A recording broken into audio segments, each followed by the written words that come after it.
கர்த்தருக்கு பயந்து அவருடைய தாசனின் சொல்லை கேட்டு எவன் இருளில் நடக்கிறானோ, என்னதுனால?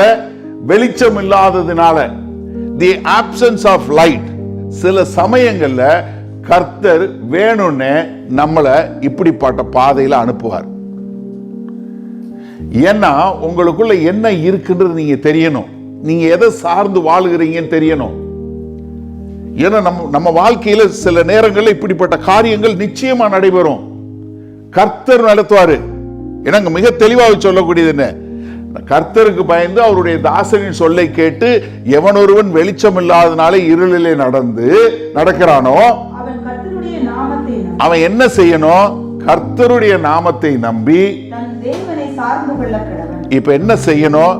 அவன் வேற ஒண்ணும் இல்ல, நீதிமொழிகள் 3வது அதிகாரத்துல சொன்னது போல சுய புத்தியில சாயாம கர்த்தரை சார்ந்து அவரை நோக்கி நடந்து கொள்ளணும்.